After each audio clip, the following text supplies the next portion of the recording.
No sound, क्या दिक्कत है?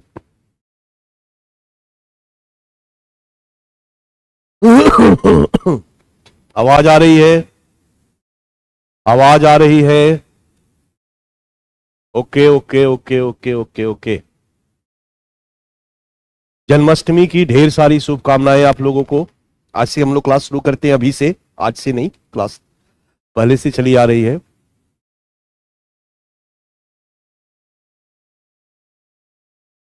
चलिए,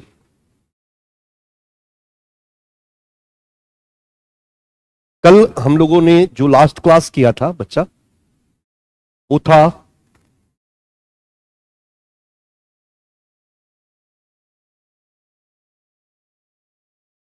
परंपरा और आधुनिकता से जुड़े हुए कुछ प्रश्न।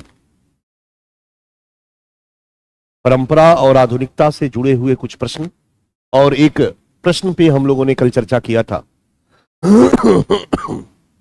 और प्रश्न था कि क्या भारत में परंपरा और आधुनिकता दोनों का सह अस्तित्व है?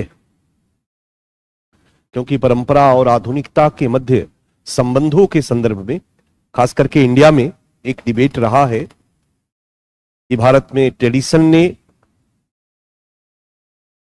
मॉडर्नाइजेशन के प्रोसेस को, आधुनिकीकरण की प्रक्रिया को बाधित किया है। एक दूसरा था कि भारत में आधुनिकीकरण की प्रक्रिया ने भारतीय परंपरा को विखंडित किया है, कमजोर किया है, खत्म किया है। और एक जो जनरल कंक्लूजन था, खास करके भारतीय समाज वैज्ञानिकों के द्वारा, उन्होंने यह एस्टेब्लिश करने का प्रयास किया कि भारत में परंपरा और आधुनिकता का सह अस्तित्व रहा है, क्योंकि भारतीय परंपरा कुछ अद्भुत क्षमताओं से युक्त है, और इन्हीं अद्भुत क्षमताओं के बल पर भारतीय परंपरा हजारों वर्ष से अपनी निरंतरता को बनाए हुए है। और इन्हीं क्षमताओं के बल पर भारतीय परंपरा ने आधुनिकता के साथ अपना अनुकूलन किया है, और आधुनिकता के साथ अपनी निरंतरता को बनाए हुए है, आधुनिकता के साथ सह अस्तित्व को बनाए हुए है। परंपरा और आधुनिकता का भारत में सह अस्तित्व विद्यमान है। ठीक है, इस प्रश्न का आंसर हम लोगों ने फ्रेम किया। हम लोगों का जो स्टेटमेंट था, जो थर्ड स्टेज था स्टेटमेंट का, जो भारतीय समाज वैज्ञानिकों का था, वही स्टेटमेंट था। और उस पर डिस्कस करने के लिए कहा गया था कि ये कहां तक सही है, कहां तक गलत है, इसको आप बताइए। हम लोगों ने भारत के परंपरा के तत्वों की चर्चा की, आधुनिकता के तत्वों की चर्चा की, जब हम लोगों ने फ्रेम किया तो, और फिर दोनों के सहअस्तित्व की चर्चा की, और फिर हमने कंक्लूड किया, अपने विचारों को दिया, और हमने कहा कि परंपरा ने आधुनिकता को बाधित किया है, आधुनिकता ने भी परंपरा को विखंडित किया है, लेकिन ये बड़ा सीमित प्रभाव है। और जो व्यापक है वो ये है कि भारतीय परंपरा ने आधुनिकता के साथ अपना अनुकूलन किया है और अपनी निरंतरता को बनाए हुए है, अर्थात भारत में परंपरा और आधुनिकता का सह अस्तित्व विद्यमान है। फिर हमने ये भी थोड़ा सा लास्ट में इस बात पे चर्चा करने का प्रयास किया कि खास करके आफ्टर ग्लोबलाइजेशन कहीं ना कहीं आधुनिकता जो है वो परंपरा को कमजोर कर रही है। ये था हमारा इस टॉपिक पे जुड़ा हुआ एक प्रश्न। सारे जो गंभीर प्रश्न है मैंने यहां पर इसका डिस्कशन किया है। कुछ ऐसे टॉपिक हैं जिसको मैंने टॉपिक के रूप में नहीं पढ़ाया हूं, तो मैं क्वेश्चन के माध्यम से टच करता चलूंगा, क्योंकि अप्रोच ये होना चाहिए कि एग्जामिनेशन हॉल में प्रश्न आपका छूटने नहीं पाए। ठीक है, हो सकता है कि कुछ ऐसे प्रश्न जो काफी सिलेबस से दूर के हैं, अगर यूपीएससी पूछ देता है तो कम से कम आप एक सामान्य सा उत्तर जरूर दे दे, तो उसकी चर्चा जरूर हो, उसके बारे में एक छोटी समझ हो, बट हो जरूर। ठीक है, और यहां पर एक क्वेश्चन को मैं और डिस्कस करना चाहूंगा, इसलिए नेक्स्ट क्वेश्चन है, आप उसको लिखिए। उस क्वेश्चन को लिखने के पहले मैं आपको समझा दूं दो तीन बातें जो बेसिक समझाता जा रहा हूं बच्चा। हमने बहुत पहले ये बताया था कि धरती पर आए हमारी जरूरतें थी, और अपनी जरूरतों को पूरा करने के लिए हमने बहुत सारे भौतिक और अभौतिक चीजों को बनाया, कुर्सी, टेबल, पंखा, रीति रिवाज, प्रथा, परंपरा। कालांतर में समाज वैज्ञानिक इस बात पर एग्री हुए कि कुर्सी, टेबल, पंखा पर वैल्यू जजमेंट किया जा सकता है। वैल्यू जजमेंट का मतलब होता है किसी को अच्छा और किसी को खराब कहा जा सकता है। हम कह सकते हैं कि एसी जो है वो पंखा से बेहतर है, या जो अभी नई वाली 1 करोड़ की BMW आई है वो होंडा सिटी से कई गुना अच्छा है। लेकिन हम ये नहीं कह सकते हैं कि अभिवादन का हेलो, पश्चिमी समाजों में हम किसी को अभिवादन करते हैं तो हेलो कहते हैं, हमारे यहां पैर छू के प्रणाम करते हैं, हाथ जोड़ते। यू कांट से कि हाथ जोड़ के प्रणाम करना हेलो से ज्यादा बढ़िया, या हेलो कह करके अभिवादन करना हाथ जोड़ के प्रणाम करने से ज्यादा बढ़िया। मतलब यह है कि संस्कृति के तत्वों पर वैल्यू जजमेंट नहीं किया जा सकता है, कल्चर पर वैल्यू जजमेंट नहीं किया जा सकता है। कोई संस्कृति अच्छी या बुरी नहीं होती है। मनुष्यों का समूह अपनी परिस्थितियों से प्रेरित होकर अपनी आवश्यकताओं को बेहतर तरीके से पूरा करने के लिए बहुत सारे रीति रिवाज, प्रथा, परंपराओं को विकसित करता है। इसलिए जितनी भी चीजें हैं ये सब समय और स्थान सापेक्ष होती है, समय और स्थान सापेक्ष होती है। यह शब्द का इस्तेमाल मैंने पहले भी किया था जब मैंने मूल्य और मानदंड की चर्चा की थी, और मैंने कहा था कि मूल्य और मानदंड समय और स्थान सापेक्ष होते हैं। ठीक है, तो ये बात हमेशा ध्यान में रखो कि संस्कृति पर वैल्यू जजमेंट नहीं किया जा सकता है, संस्कृति पर वैल्यू जजमेंट नहीं किया जा सकता है। ये अगर आपके दिमाग में रहेगा, एक अंडरस्टैंडिंग रहेगी, तो आप किसी भी इस तरह के समाज से जुड़े हुए प्रश्नों का आंसर करने में बड़ा आसानी आपको रहेगी, एक सही निष्कर्ष तक आप पहुंच पाओगे। अगर आपसे पूछ दिया जाए कि भारत में लिव इन रिलेशनशिप उचित है, अनुचित है, इसके औचित्य को दर्शाइए, तो आप ये नहीं कह सकते हो ये खराब है। भाई, लिव इन रिलेशनशिप एक जीवन शैली है, वैलेंटाइन डे एक जीवन शैली है। हमारी यौन नैतिकता अलग हो सकती है, दूसरे देश की यौन नैतिकता अलग हो सकती है, दोनों अपनी जगह पर सही है। हम अपने चश्मे से किसी दूसरे की संस्कृति को इवेल्युएट नहीं कर सकते हैं, नहीं कर सकते हैं। नॉर्थ इंडिया के हिंदू जो है, बच्चा भांजी को, अपनी बहन की बेटी को पूजते हैं। हम लोग अपनी बहन की बेटी को पुत्रीवत समझते हैं, पुत्री के समकक्ष समझते हैं, बेटी के समकक्ष समझते हैं। उनके बारे में बुरा सोचना महापाप है। हर घर में भगनी की पूजा होती है। और आप इसी भारत के दक्षिण भाग में चले जाओगे तो दक्षिण भारत में मामा और भगनी के बीच विवाह प्राथमिकता दी जाती है, प्रेफरेंशियल मैरिज में आता है। आगे हम पढ़ेंगे प्रेफरेंशियल मैरिज क्या है। यानी एक लड़के की अगर शादी करनी है तो फर्स्ट प्रेफरेंस दिया जाता है कि उसकी बहन की बेटी कुंवारी है कि नहीं। यदि उसके बहन की बेटी कुंवारी है तो उससे वो शादी कर सकता है। अगर वो नहीं है तो फिर मामा की लड़की या बुआ की लड़की अगर कोई है तो उससे वो शादी कर सकता है। उन दोनों में अगर कोई नहीं है तो गांव के अंदर ही कोई लड़की है तो उससे वो शादी कर सकता है। जबकि हमारे यहां ये तीनों निषेध हैं। हम इन तीनों तरह के विवाह को निषेधित करते हैं। हमारे यहां मामा और भंगिनी के बीच विवाह निषेधित है। हम ममेरे और फुफेरे भाई बहनों के बीच विवाह नहीं कर सकते हैं। हमारे यहां गांव के अंदर विवाह भी निषेधित है। नॉर्थ इंडिया में जाओगे तो लोग गांव के बाहर ही विवाह करते हैं। हम गांव के सभी लोग आपस में भाई बहन के एक काल्पनिक रिश्ते से जुड़े हुए होते हैं। सगे भाई बहन हम भले नहीं हो, बट रघु चाचा, मोहन चाचा, सोहन चाचा, गणेश भैया, दिनेश भैया, हम अपने ग्रामीणों के साथ इस तरह के संबंधों से संबंधित होते हैं। इसलिए हम सभी ग्रामीण आपस में भाई बहन का रिश्ता मानते हैं और आपस में विवाह नहीं कर सकते हैं। ग्राम विवाह निषेध हमारे यहां। मतलब यौन नैतिकता नॉर्थ इंडिया की अलग है, साउथ इंडिया की अलग है।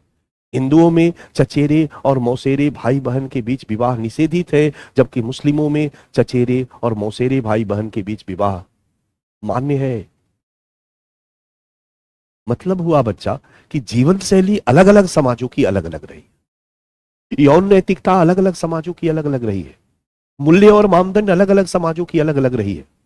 संस्कृति अलग अलग समाजों की अलग अलग रही है, इसलिए हम अपने चश्मे से किसी भी संस्कृति का वैल्यू जजमेंट नहीं कर सकते हैं। हम अपने चश्मे से किसी भी संस्कृति या संस्कृति के तत्वों का मूल्यांकन नहीं कर सकते हैं। हम नहीं कह सकते हैं कि छी मुस्लिमों में तो बड़ा बेकार है यार, ये लोग तो मौसेरे और चचेरे भाई बहन के बीच विवाह करते हैं। या मुस्लिम नहीं कह सकते हैं कि छी हिंदुओं में तो बहुत बेकार है यार, ये तो मामा और भगनी के बीच विवाह करते हैं। नो, हिंदू अपने चश्मे से, अपने संस्कृति के चश्मे से दूसरे की संस्कृति का मूल्यांकन नहीं कर सकता है, या मुस्लिम या कोई अन्य सांस्कृतिक समूह अपने सांस्कृतिक चश्मे से किसी अन्य सांस्कृतिक समूहों के क्रियाकलापों का मूल्यांकन नहीं कर सकता है। मतलब फाइनली एक लाइन में मैंने इन सब चीजों के लिए एक वर्ड, एक वाक्य आपके सामने रखा कि कल्चर पर, कल्चरल ट्रेट्स पर, किसी भी नियम मूल्य पर वैल्यू जजमेंट नहीं किया जाता है। वैल्यू जजमेंट नहीं किया जाता है, अच्छा या बुरा नहीं कहा जाता है। अगर हम, यानी हर संस्कृति को उसी संस्कृति के चश्मे से देखना चाहिए। क्लियर है? ये रही बात संस्कृति की। अब रही बात मूल्यों की। तो हम मूल्यों या मानदंडों को दो भागों में बांटते हैं, एक तर्कसंगत मूल्य और एक अलग अलग समाजों में अतार्किक रूप से निर्मित मूल्य, नियम। और इस सोपान क्रम में हम तर्कसंगत को ऊपर रखते हैं। इसलिए अगर तार्किकता की कसौटी पर, मानवतावाद की कसौटी पर अगर कोई मूल्य और नियम खरा नहीं उतरता है तो हम उसको गलत कह सकते हैं। यानी सार्वभौमिक मूल्य और विशिष्ट मूल्यों के सोपान क्रम में अगर टकराव होता है तो हम हमेशा सार्वभौमिक मूल्यों को महत्व देंगे, लेकिन विभिन्न विशिष्ट मूल्यों के बीच अगर टकराव होता है बच्चा, तो हम विशिष्ट मूल्यों, विशिष्ट मानदंडों या विशिष्ट संस्कृति में हम किसी को अच्छा या बुरा नहीं कह सकते। ये लाइन हमेशा ध्यान में रहे। भारत में जब हम आधुनिकता की बात करते हैं, तो आधुनिकता का जो हमने डिफिनीशन दिया उसका बुनियाद था तर्क बुद्धिवाद, वह जो तर्कसंगत हो। और जब हम किसी भी चीज पर तर्कसंगत तरीके से विचार करते हैं, जगत पर हमने तर्कसंगत तरीके से विचार किया तो हमने पाया कि लौकिक जगत ही सत्य है, अलौकिक जगत नाम की कोई चीज नहीं है।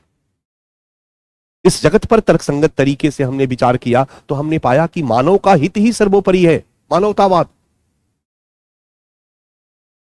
इस जगत पर तर्कसंगत तरीके से हमने विचार किया तो हमने पाया कि मानव के सर्वोच्च हितों के लिए समानता और स्वतंत्रता की व्यवस्था ही आदर्श व्यवस्था होती है, यही होनी चाहिए। सामाजिक न्याय की व्यवस्था ही आदर्श व्यवस्था होती है, यही होनी चाहिए।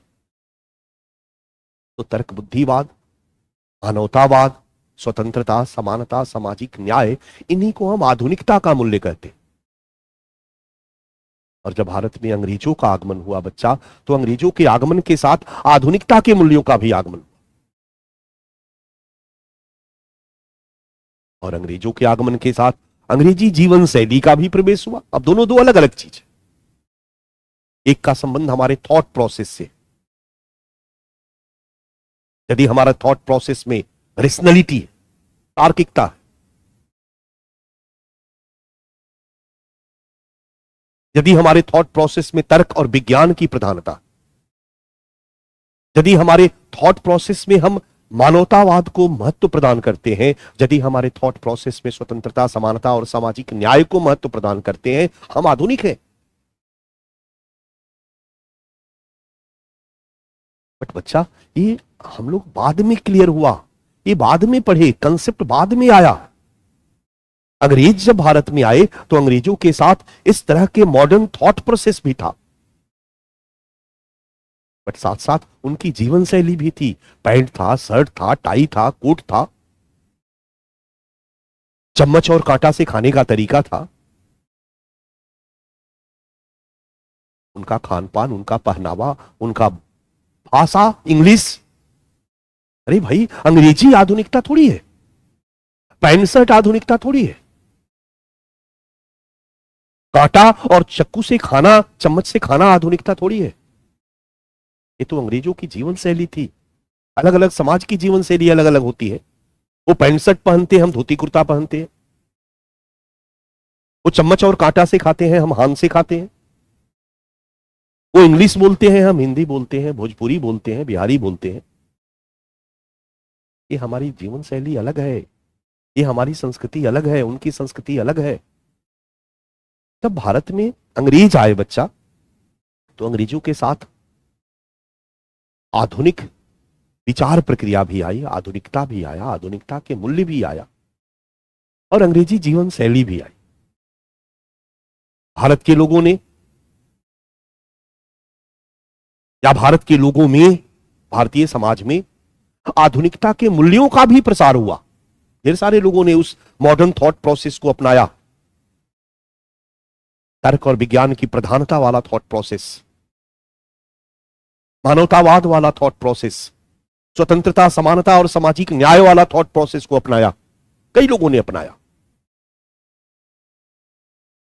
तो कई लोगों ने उनके पैंट शर्ट, खाने का तरीका, बातचीत करने का तरीका, इंग्लिश भाषा, चम्मच और कांटे से खाने का तरीका, पैंट शर्ट पहनने का तरीका, कोट टाई पहनने का तरीका, उनके जीवन शैली को भी लोगों ने अपनाया।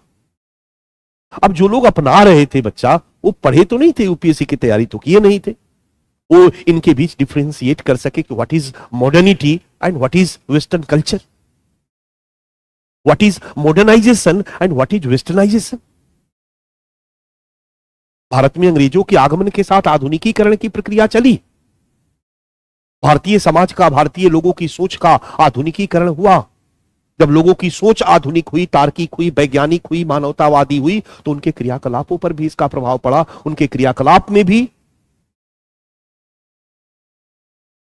तर्क बुद्धिवाद का, विज्ञान का, मानवतावाद का प्रभाव दिखाई दिया। बट साथ साथ भारतीय समाज में आधुनिकीकरण के साथ पश्चिमीकरण की प्रक्रिया भी शुरू हुई, वेस्टर्नाइजेशन की प्रक्रिया भी शुरू हुई। 150-200 साल के अंग्रेजी शासन काल में अंग्रेजों की जीवन शैली को भी हमने भरपूर मात्रा में अपनाया। देश आजाद हुआ, आधुनिकीकरण के लक्ष्य को आगे बढ़ाया गया। 1991 में आर्थिक सुधार के बाद दुनिया के संस्कृतियों के साथ हमारा संपर्क हुआ। 1991 के बाद आधुनिकीकरण की प्रक्रिया तो तीव्र हुई ही हुई। कैसे हुई सोचो। 1991 के आर्थिक सुधार के बाद शिक्षा का निजीकरण हुआ। ढेर सारे निजी शिक्षण संस्थान खुले। इन निजी शिक्षण संस्थानों में आधुनिक शिक्षा दी जाने लगी। लाखों करोड़ों लोग आधुनिक शिक्षा प्राप्त करने लगे, तो उनकी सोच तार्किक और वैज्ञानिक हुई। आधुनिकीकरण की प्रक्रिया तीव्र हुई। 1991 के आर्थिक सुधार के बाद संचार क्रांति हुआ। टेक्नोलॉजी के फील्ड में व्यापक बदलाव हुआ। ऑनलाइन लोग क्लास लेने लगे बैठे बैठे। इस तरह से आधुनिक शिक्षा प्राप्त करने वालों की संख्या करोड़ों में हो गई। करोड़ों लोगों की सोच तार्किक और वैज्ञानिक हुई। आप कह सकते हो कि 1991 के आर्थिक सुधार के बाद भारत में आधुनिकीकरण की प्रक्रिया तीव्र हुई। 1991 के आर्थिक सुधार के बाद भारत में पश्चिमीकरण की प्रक्रिया तीव्र, क्योंकि संचार क्रांति के माध्यम से हमने पश्चिमी जीवन शैली को भी अपनाना शुरू किया।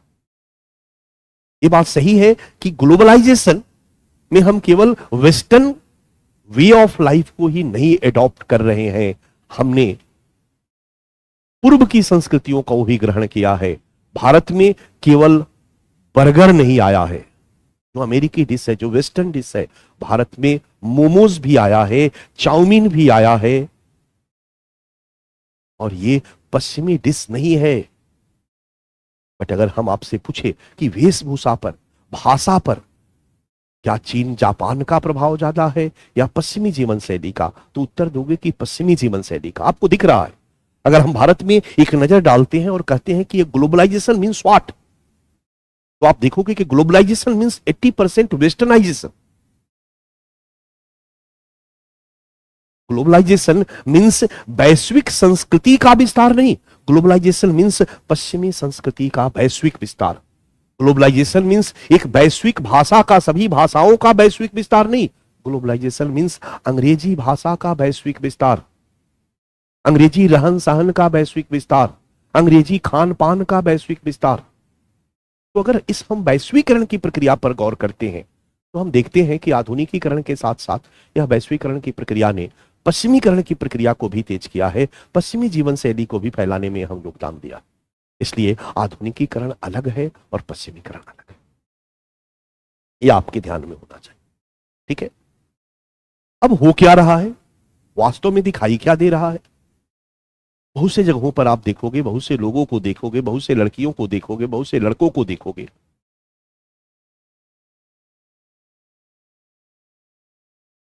कैप्रीस पहन ली, टी शर्ट पहन ली, कान में मोबाइल का वो फोन लगा ली, मोबाइल पे अंग्रेजी गाना लगा ली, पोसीतो पोसीतो पोसीतो पोसीतो अपना हिल रही है।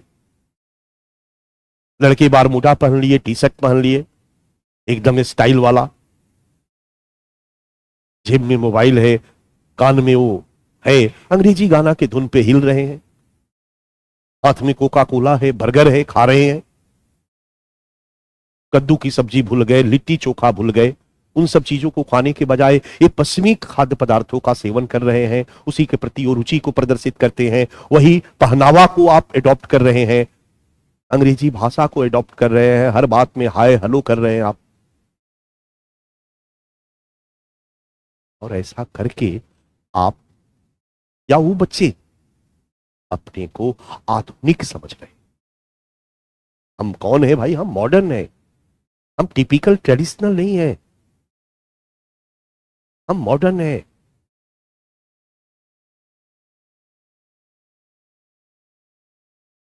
और जैसे ही वो घर आते, अचानक उनकी सिस्टर कहती है कि भैया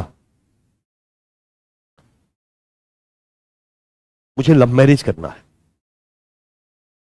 और जो मेरा बॉयफ्रेंड है वो इंटरकास्ट है, वो अंग्रेजी धुन पे पोसीतो पोसीतो गाने वाले, बर्गर चबाने वाले, कोका कोला पीने वाले, तलवार लेके अपनी बहन को काटने के लिए दौड़ जाते हैं। इसका मतलब क्या है? मतलब है कि पश्चिमी वेशभूषा को आपने धारण कर लिया, पश्चिमी वस्त्रों को आपने पहन लिया, पश्चिमी गाना गाना शुरू कर दिए, अंग्रेजी बोलना, अंग्रेजी गाना गाना शुरू कर दिया, पश्चिमी खान पान आपने शुरू कर दिया, और आप अपने को आधुनिक समझने लगे हो, आधुनिक समझने लगे हो, आधुनिक समझने लगे हो। जबकि सच्चाई है कि आपकी सोच पर परंपरा का प्रभाव प्रबल है, सोपानिकता और समानता का प्रभाव, पराधीनता का प्रभाव प्रबल है। अरे आपकी बहन है, वयस्क है, उसको अपनी इच्छा से विवाह करने का अधिकार है, और यदि आपके अंदर आधुनिकता के मूल्यों का, आपके विचारों पर प्रभाव है, आपकी सोच, आपका थॉट प्रोसेस यदि आधुनिक है, तो आप बहन का विरोध नहीं करोगे, बल्कि बहन के निर्णयों में सपोर्ट करोगे। ठीक है सिस्टर, बताओ हमें क्या करना है। बट सच्चाई है कि आप ऊपर से तो पश्चिमी वेशभूषा को एडॉप्ट कर लिए हो, लेकिन आपके अंदर वैचारिक स्तर पर आधुनिकता नहीं है, वैचारिक स्तर पर आधुनिकता नहीं है। और ये इंडिया में तेजी से हो रहा है। और ऐसे ही आधुनिकता के लिए एक वर्ड यूज किया जाता है, छद्म आधुनिकता। हमारे समाज वैज्ञानिकों ने ऐसे आधुनिकता को सूडो मॉडर्निज्म नाम दिया है, छद्म आधुनिकता नाम दिया है। मतलब यह आधुनिकता नहीं है का मतलब हुआ बच्चा, यह आधुनिकता मतलब थॉट प्रोसेस के लेवल पर आधुनिकता। यदि आपकी सोच तार्किक है, यदि आपकी सोच वैज्ञानिक है, यदि आपकी सोच मानवतावादी है, यदि आपकी सोच स्वतंत्रता, समानता और सामाजिक न्याय के मूल्यों वाली है, और इन्हीं थॉट के अकॉर्डिंगली यदि आपके एक्शन इंटरेक्शन है, आपके क्रियाकलाप है, आप आधुनिक है, आप आधुनिक है। इसके लिए कोट पैंट और टाई पहनने की जरूरत नहीं है, इसके लिए अंग्रेजी बोलने की जरूरत नहीं है, इसके लिए पोसीतो पसीतो गाने की जरूरत नहीं है, इसके लिए बर्गर और पिज्जा खाने की जरूरत नहीं है। बच्चा, आप अपना दाल भात चोखा खाकर, आप अपना लिट्टी चोखा खाकर आप अपना ढोकला खाकर, आप अपना धोती और कुर्ता पहनकर, आप अपने बिहारी भाषा को बोलकर, आप अपने हिंदी भाषा को बोलकर, आप अपने गुजराती मराठी भाषा को बोलकर आधुनिक हो सकते हैं। आधुनिक होने के लिए पश्चिमी जीवन शैली को अडॉप्ट करने की जरूरत नहीं है। भारतीय जीवन शैली के साथ आप आधुनिक हो सकते हैं। एक पढ़ा लिखा शिक्षित व्यक्ति जिसने आधुनिक शिक्षा को प्राप्त किया है, जिसकी सोच भी केवल शिक्षा को प्राप्त करने से नहीं होगा, उसकी सोच पर भी आधुनिकता के मूल्यों का प्रभाव होए, उसका थॉट प्रोसेस मॉडर्न है, उसका थॉट प्रोसेस तर्क और विज्ञान से प्रभावित है, मानवतावादी है, स्वतंत्रता, समानता और सामाजिक न्याय के मूल्यों का पक्षधर है, तो धोती कुर्ता पहनेगा, देसी खाना खाएगा, सब कुछ करेगा। लेकिन अगर उसकी बेटी, उसकी बहन कहती है कि भैया पापा मैं लव मैरिज करना चाहती हूं, लड़का इंटर कास्ट है, वो सपोर्ट करेगा, वो इसका विरोध नहीं करेगा।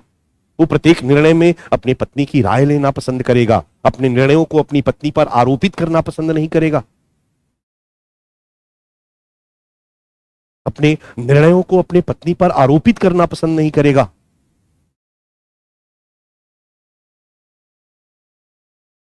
मतलब भारतीय संस्कृति के साथ आप आधुनिक हो सकते। इसी को कहा जाता है सूडो मॉडर्निज्म। और आधुनिकता और पश्चिमी संस्कृति के संदर्भ में, आधुनिकता और संस्कृति के संदर्भ में एक समझ, मेरे ख्याल से मैंने आपके एक समझ को बनाने का प्रयास किया है। मेरे अभी इस 15 मिनट के डिस्कशन से आपको एक आइडिया मिला होगा यही, और इसी पर हमने एक सवाल बना दिया है और सवाल, प्रश्न और उसका आंसर का फ्रेमिंग कर दिया है बच्चा। तो आप फटाफट इसको कर, 5 मिनट लगेगा, हम लोग इसका आंसर कर लेते हैं। ठीक है, आप चलिए क्वेश्चन लिखिए। आपके सामने प्रश्न है।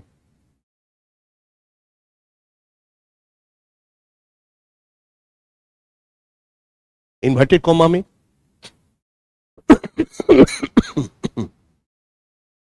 इन्वर्टेड कॉमा में लिखिए, भारतीय समाज की आधुनिकता, भारतीय समाज की आधुनिकता एक छद्म आधुनिकता है। भारतीय समाज की आधुनिकता। हमारे अंग्रेजी मीडियम के छात्रों, मैंने आज आपको अभी एक नोट्स भेजा है, 20-25 पेज का मैंने आपको एक स्टडी मटेरियल भेजा है। आज एक नए टॉपिक से मैं शुरुआत करने वाला हूं, कास्ट सिस्टम के बारे में। ठीक है, तो वो आपको मिल गया होगा। उसमें हर जगह टर्मिनोलॉजी मैंने इंग्लिश में डाल दी है। ठीक है, बट वो हिंदी में ही नोट्स है, क्योंकि दोनों मिक्स नहीं किया जा सकता है। मैक्सिमम उसको पढ़ने के बाद आपको समझ में आएगा। वैसे हम लोग प्लान कर रहे हैं कि इंग्लिश मीडियम के छात्रों के लिए 100% इंग्लिश का एक नोट्स भी उनके पास रहेगा, उनको एक पीडीएफ दे दिया जाएगा, तो उनके पास 100% इंग्लिश मीडियम का भी एक नोट्स आ जाएगा, और एक हमारा वाला जो अभी मैं पीडीएफ दे रहा हूं हिंदी मीडियम वाला, ये नोट्स भी रहेगा। अगर आपका भाषा, आपका क्षेत्र हिंदी भाषी है, तो आप अगर हिंदी अच्छा से समझते हैं तो आप कंसेप्ट को, इस नोट्स को पढ़ करके समझेंगे, फिर इंग्लिश मीडियम वाले नोट्स को पढ़ेंगे तो आपको कोई दिक्कत नहीं होगी। और यहां पर यथासंभव मैंने टर्मिनोलॉजी, जितने भी स्लाइड्स हैं उसमें मैंने इंग्लिश में डलवाना शुरू कर दिया है, तो मेरे ख्याल से आपको अब दिक्कत नहीं होगी। अब भारतीय समाज इंग्लिश में करने की जरूरत नहीं है, आधुनिकता का अंग्रेजी आप जानते हो, बस छद्म आधुनिकता यहां पर एक नया टर्मिनोलॉजी है, तो मैंने यहां पर अंग्रेजी इसका डलवा दिया, इसलिए आप इसको मैनेज करोगे क्लास में। डन। भारतीय समाज की आधुनिकता एक छद्म आधुनिकता है, सूडो मॉडर्निज्म है। डिस्कस, चर्चा कीजिए। यह है आपका प्रश्न। मतलब एक व्यक्ति का एक स्टेटमेंट है जिसने आज के इंडियन सोसाइटी के में जो मॉडर्निज्म है, जो मॉडर्नाइजेशन है, उसके बारे में एक कमेंट है कि भारत अभी पूरी तरह से आधुनिक नहीं हो पाया है, और भारत के बहुत सारे लोगों के बीच, बहुत सारे समूहों में सूडो मॉडर्निज्म दिखाई दे रहा है। यानी लोग पश्चिमी जीवन शैली को अपना करके ही अपने को आधुनिक समझने लगे हैं। वास्तव में वैचारिक स्तर पर उनका आधुनिकीकरण नहीं हुआ है, नहीं हुआ है, नहीं हुआ। ये है स्टेटमेंट है, डिस्कस कीजिए। तो हम इस स्टेटमेंट को एस्टैब्लिश करने का प्रयास करेंगे, क्योंकि स्टेटमेंट वास्तव में काफी हद तक सही है। ठीक है, आंसर फ्रेम कर रहे हैं बच्चा। पार्ट 1 हमारे इस आंसर का पहला पार्ट है। लिखिए, समकालीन भारतीय समाज में, लिखना शुरू कीजिए। समकालीन भारतीय समाज में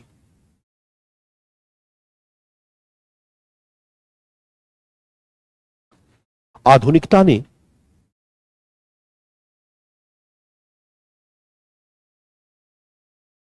बाहरी स्वरूपों को,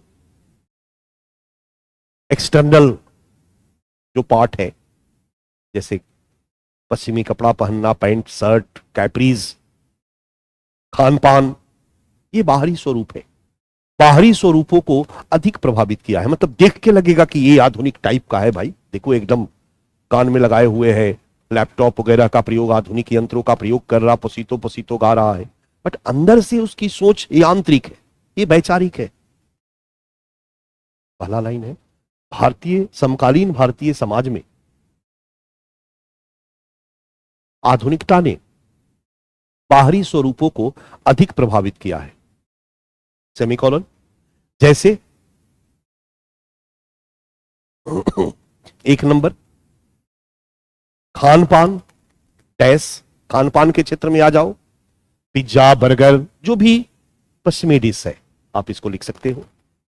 2 नंबर, पहनावा अगर हम देखें तो जींस, टॉप, कैपरीज, जो भी पश्चिमी वेशभूषा या पहनावा है। तीसरा, भाषा, इंग्लिश ये ज्यादा बेटर है, वो सब पूरी तरह से इंग्लिश भी नहीं है, इंग्लिश है।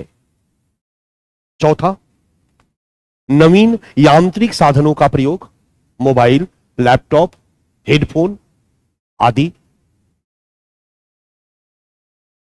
इस तरह से पहले पार्ट में हम दिखाएंगे कि किस तरीके से वर्तमान में आधुनिकीकरण की प्रक्रिया ने हमारे भारतीय समाज के लोगों के बाहरी पक्षों को ज्यादा प्रभावित किया।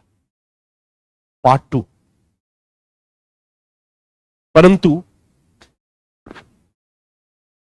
परंतु बौद्धिक आधुनिकता,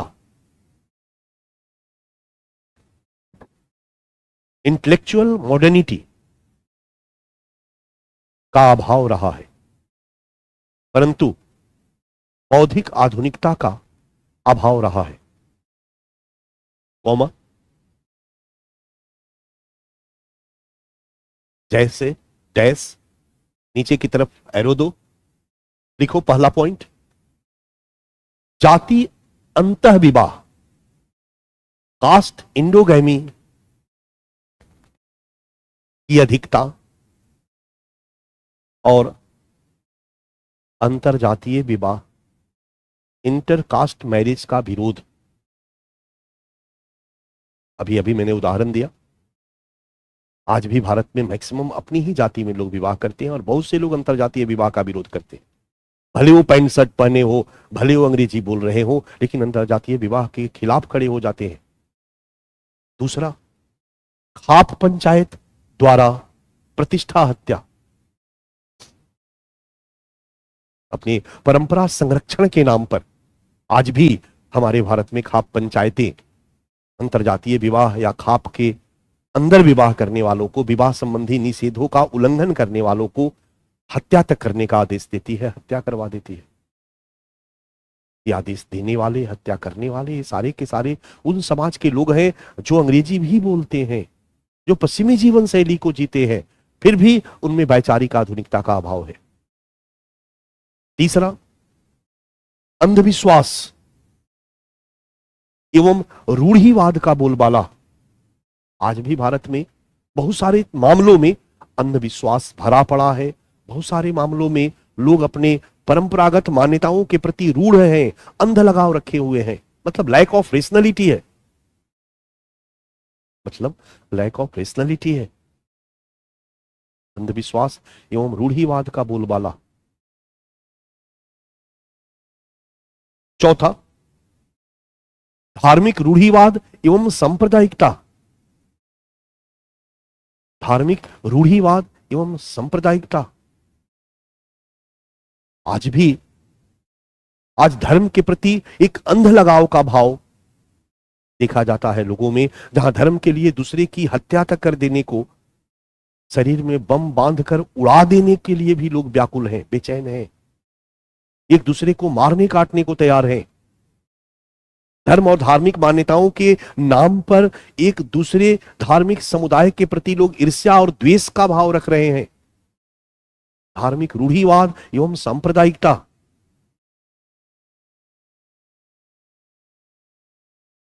5 नंबर पॉइंट, आज भी भारत में क्या है? पितृसत्तात्मकता से जुड़े पक्षों की निरंतरता। पितृसत्तात्मकता से जुड़े पक्षों की निरंतरता।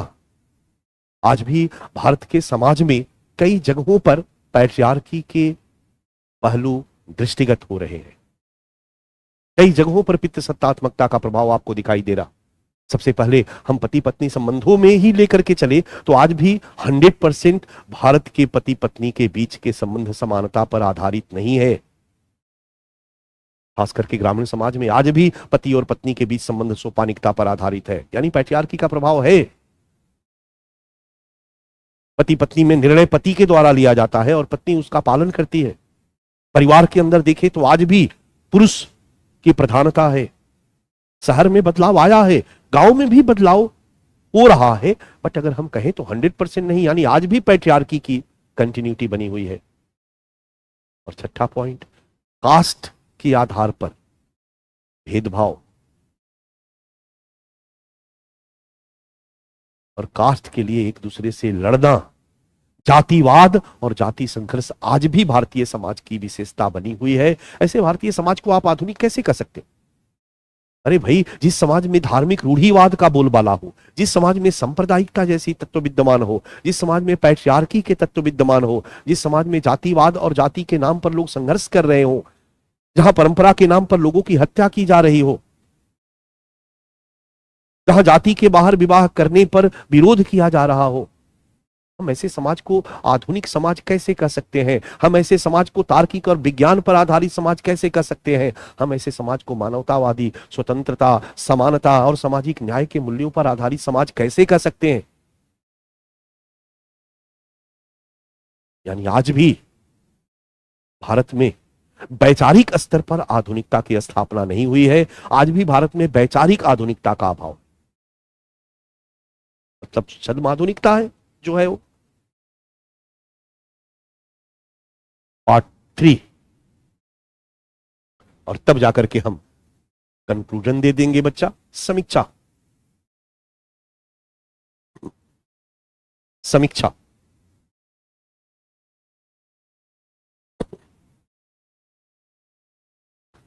अब प्रश्न है, ऐसा क्यों है? ये तो सही है, ऐसा है, लेकिन प्रश्न खड़ा होता है बच्चा कि ऐसा क्यों है? पहला पॉइंट है समीक्षा में, जिसको हम स्वीकार करते हैं। पीछे जो हम लोग लिख कर आए हैं या प्रश्न में जो स्टेटमेंट है, हम अपने समीक्षा यानी अपने विचार में उसको एक्सेप्ट करते हैं। तो पहला पॉइंट लिखिए समीक्षा का, निश्चित रूप से आधुनिकीकरण के परिणाम स्वरूप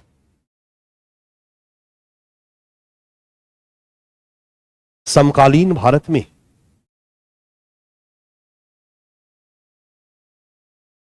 वैचारिक पक्षों में आपेक्षिक बदलाव नहीं आया है। आपेक्षिक बदलाव नहीं आया है।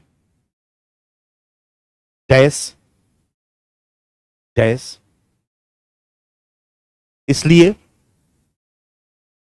इसे वास्तविक आधुनिकता ब्रैकेट में रियल मॉडर्निज्म ब्रैकेट बंद नहीं कहा जा सकता है। राइट?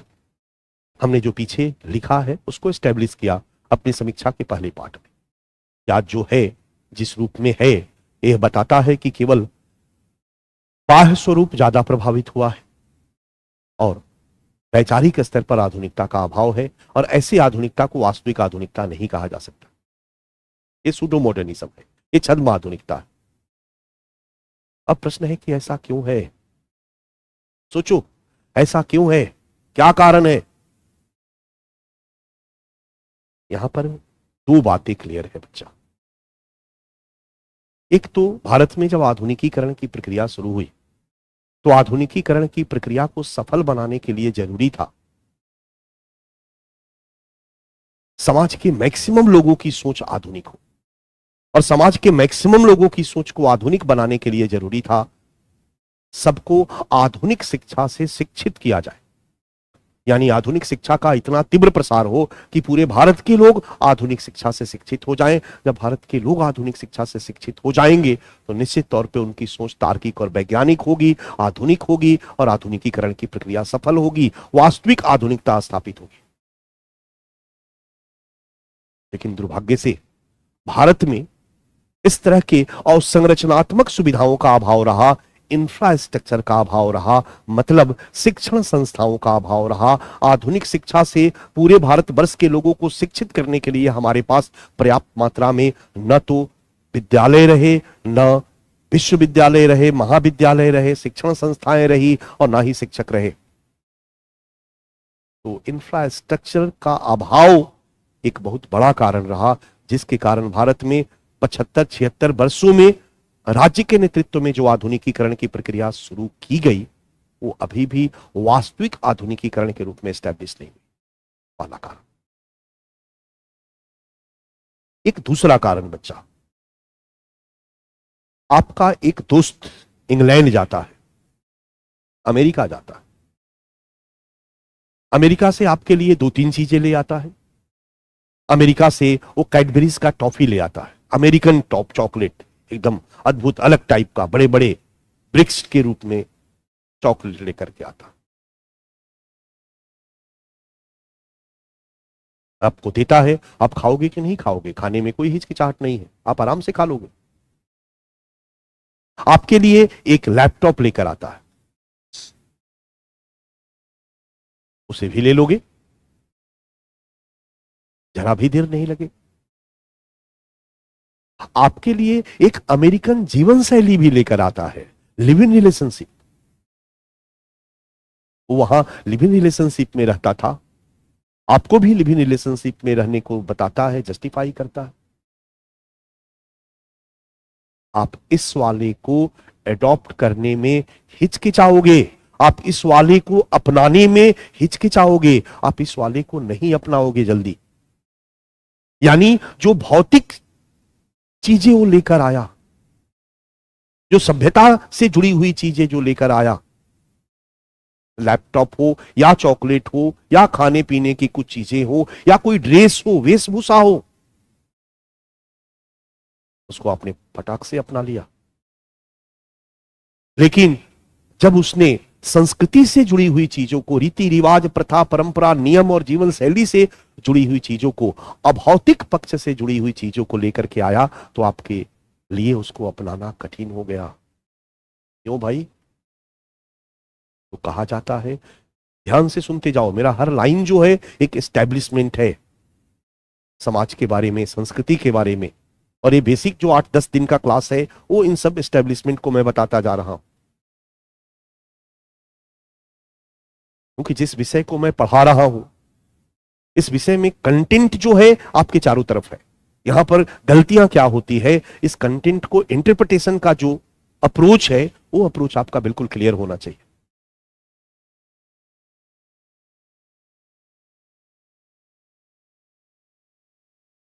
वो अप्रोच आपका बिल्कुल क्लियर होना चाहिए।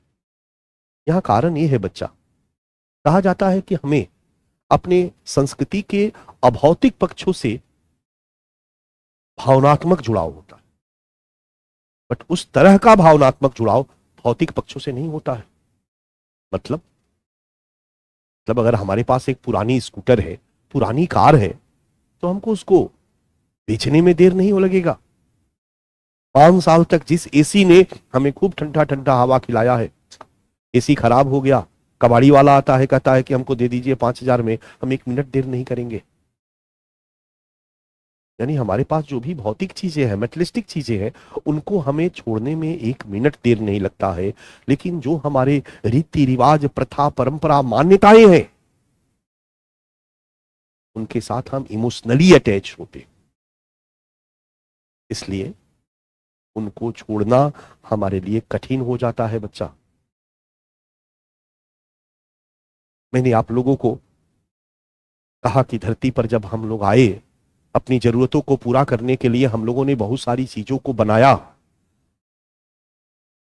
हमारे द्वारा जो क्रिएटेड चीजें हैं हमने उसको दो कैटेगरी में रखा, भौतिक और अभौतिक। कुर्सी, टेबल, पंखा, ये सब भौतिक चीजें हैं जिसको हम छू सकते हैं, देख सकते हैं, और रीति रिवाज, प्रथा, परंपरा, इसको हम नहीं छू सकते। ये सबको हम अभौतिक पहलू, अभौतिक पक्ष, अभौतिक चीज कहते हैं। और हमने कहा कि हमारे समाज वैज्ञानिकों ने इस पर्यावरण में मानव निर्मित, मानव द्वारा निर्मित जो भौतिक चीजें हैं उसके लिए एक शब्द यूज किया, सभ्यता, और जो अभौतिक चीजें हैं, रीति रिवाज, प्रथा, परंपरा, उसके लिए एक शब्द यूज किया, कल्चर, संस्कृति। बट यहां एक और बात ध्यान में आपको देना होगा कि ये बाद में डिवीजन हुआ। शुरू में दोनों के लिए संस्कृति शब्द का इस्तेमाल किया जाता था। कुर्सी, टेबल, पंखा को भी संस्कृति कहा जाता था। और 1921 में ऑगबर्न नाम के एक समाज वैज्ञानिक हुआ और उसने कहा कि संस्कृति के दो पार्ट होते हैं, भौतिक और अभौतिक। कुर्सी, टेबल, पंखा, ये सभी संस्कृति का भौतिक पक्ष है। रीति रिवाज, प्रथा, परंपरा, ये भी संस्कृति का अभौतिक पक्ष है। तो संस्कृति के बारे में जब भी चर्चा की जाती है तो भौतिक अभौतिक दो भाग हम कह देते हैं, लेकिन कालांतर में जो रीति रिवाज, प्रथा, परंपरा है उसी के लिए कल्चर शब्द का इस्तेमाल किया जाता है। क्लियर हो गया होगा। उसी ऑगबर्न ने एक सिद्धांत एस्टेब्लिश किया, एक बात बताने का प्रयास किया। वो कहते हैं कि जब समाज में परिवर्तन की प्रक्रिया शुरू होती है तो परिवर्तन की इस प्रक्रिया में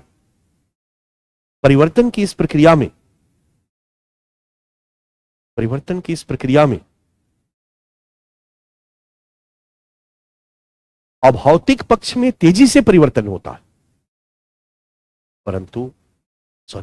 भौतिक पक्ष में तेजी से परिवर्तन होता है, परंतु अभौतिक पक्ष में परिवर्तन की गति धीमी होती है। मतलब सिविलाइजेशन में तेजी से परिवर्तन होता, क्योंकि हमें नया लैपटॉप, नया कार, नया बेंच, नया एसी, नई चीजों को अपनाने में देर नहीं लगता। पुराना छोड़ते जाते हैं, नया अपनाते जाते हैं। लेकिन प्रथा, परंपरा, पुराना वाला छोड़ करके नए वाले अपनाने में टाइम लगता है। इसलिए परिवर्तन की प्रक्रिया में संस्कृति का भौतिक पक्ष या सभ्यता वाला पक्ष में परिवर्तन की गति तेज होती है और अभौतिक पक्ष में परिवर्तन की गति धीमी होती है। अब आपके प्रश्नों का उत्तर है कि भारत में वास्तविक आधुनिकता के पूरी तरह से स्थापित नहीं होने का एक बहुत बड़ा कारण यह भी है, हमने पोसीतो पोसीतो अंग्रेजी गाना तो अपना लिया, हमने आईफोन ले लिया, हम कान में हेडफोन लगा लिए, हम गाना गाने भी लगे, हम कैपरीज भी पहन लिए, हम बर्गर भी खाने लगे। ये सब बच्चा भौतिक पक्ष है, इसको अपनाने में हमें जरा भी देर नहीं लगा। लेकिन जैसे ही लिव इन रिलेशनशिप की बात आई, जैसे ही यौन नैतिकता में परिवर्तन करने की बात आई, हमारे सामने परेशानी उत्पन्न हो गई। हमें अपने प्रथा, परंपरा और अपनी मान्यताओं को छोड़कर इन नई प्रथा, परंपरा और मान्यताओं को अपनाने में कठिन लगने लगा। इसको हम धीरे धीरे अपनाए। ये दो कारण है। पहला कारण हमने क्या लिखा? पहला कारण आधुनिक शिक्षा प्रदान करने वाले इंफ्रास्ट्रक्चर की कमी, और दूसरा कारण अभौतिक संस्कृति में भौतिक की तुलना में परिवर्तन की धीमी गति। ये दोनों कारण ही हैं जिसके कारण भारत में 75-76 वर्षों में अभी भी वास्तविक आधुनिकता की स्थापना नहीं हो पाई है। हम दूसरे लाइन में एस्टैब्लिश करेंगे और फिर बच्चा तीसरे लाइन में हम आशावादी रहेंगे, हम निगेटिव नहीं रहेंगे। हम कहेंगे डोंट वरी, वी हैप्पी, चिंता करने की जरूरत नहीं है।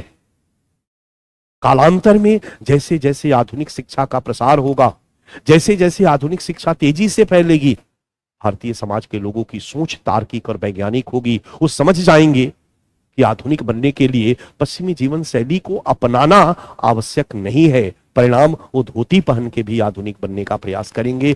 बौद्धिक स्तर पर वो आधुनिक बनेंगे, वैचारिक स्तर पर आधुनिक बनेंगे, तब जाकर वास्तविक आधुनिकता। यानी ये जो है ये ट्रांजिशनल फेज का परिणाम है। ये ट्रांजिशनल फेज जैसे ही खत्म होगा, भारतीय समाज एक आदर्श आधुनिक समाज के रूप में तब्दील हो जाएगा। तो एक छोटा सा ये सवाल था बच्चा, लेकिन इस पर एक स्टैंड हमारा क्या होना चाहिए, इसके लिए मैंने आपको यहां पर संस्कृति के बारे में कंसेप्ट को क्लियर करने का प्रयास किया। ठीक है, तो आप पार्ट 3 समीक्षा का पहला पार्ट हो गया। निश्चित रूप से आधुनिकीकरण के परिणाम स्वरूप समकालीन भारत में वैचारिक पक्षों में अपेक्षित बदलाव नहीं आया है, इसलिए इसे वास्तविक आधुनिकता नहीं कहा जा सकता है। दूसरा पॉइंट, क्यों बदलाव नहीं आया है भाई? इसके लिए कमजोर सामाजिक अवसंरचनाएं, वीकर सोशल इंफ्रास्ट्रक्चर, कमजोर सामाजिक अवसंरचनाएं और संस्कृति के अभौतिक पक्ष, संस्कृति के अभौतिक पक्ष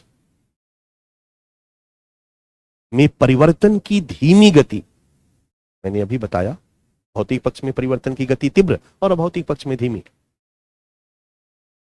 इसके लिए कमजोर सामाजिक अवसंरचनाएं और संस्कृति के अभौतिक पक्ष में परिवर्तन की धीमी गति मुख्य रूप से उत्तरदायी रहे हैं, मुख्य रूप से उत्तरदायी रहे हैं।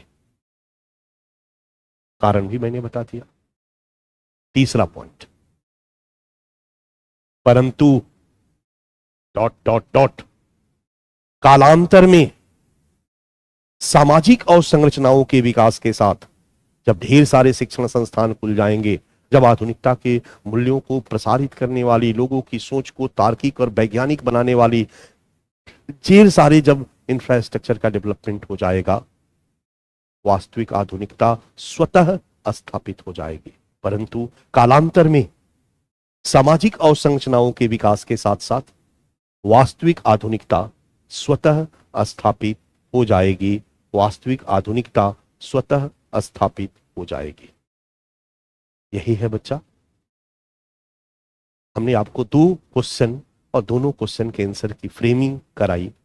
इसी बहाने आपका क्वेश्चन आंसर राइटिंग भी मेरे ख्याल से डेवलप होना चाहिए, और मैं चाहूंगा कि इन दोनों ही प्रश्नों का आप आंसर अपने घर में लिखो। ठीक है, मैंने एक डायमेंशन दे दिया है, उसी डायमेंशन को आगे बढ़ाने का प्रयास करो। और अब हम लोग एक नए टॉपिक आज लेकर के आते हैं, जाति व्यवस्था, कास्ट सिस्टम। भारतीय समाज का एक प्रमुख लक्षण जाति व्यवस्था, कास्ट सिस्टम।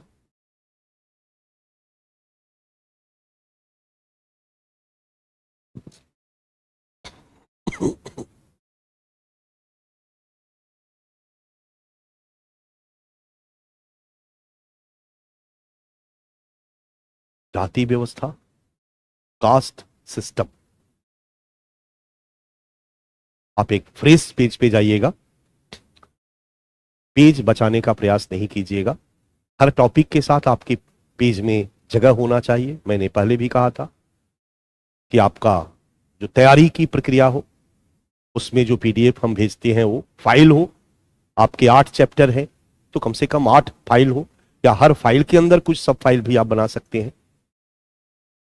हर फाइल के ऊपर आपका सिलेबस चिपका हुआ हो, सिलेबस आपके दिमाग में होना चाहिए।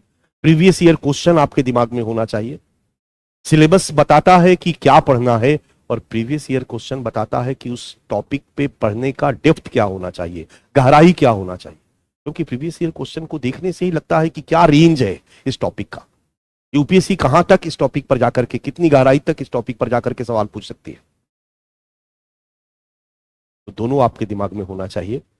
फिर मैं जो क्लास में लिखवा रहा हूं आप नोट डाउन करो, और नोट डाउन करके हमेशा जगह छोड़े रखो ताकि उसमें कुछ वैल्यू एडिशन कर सको। एकदम फुल हो जाएगा तो कुछ आप नहीं भर पाओगे, तो जगह भी खाली रखना। अब एक फ्रेश पेज पर जाकर के आप एक नया टॉपिक बनाओ, जाति व्यवस्था, कास्ट सिस्टम।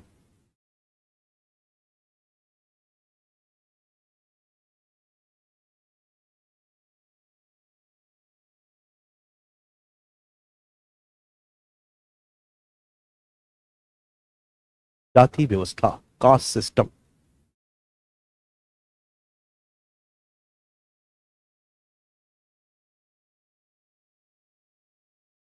लिख लिया आपने? आपका नेक्स्ट टॉपिक है कास्ट सिस्टम। मेरी बातों को ध्यान से सुनो बच्चा। मैंने पहले भी कहा था कि जब हम मानव समाज की बात करते हैं तो समाज का एक पहलू है रीति रिवाज, प्रथा, परंपरा, मूल्य, सांस्कृतिक व्यवस्था। फिर दूसरा है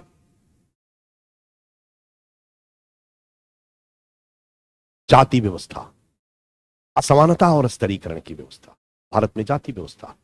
तीसरा है विवाह और परिवार व्यवस्था, चौथा है धार्मिक व्यवस्था, पांचवा है शिक्षा व्यवस्था, छठा है आर्थिक व्यवस्था, सातवां है राजनीतिक व्यवस्था।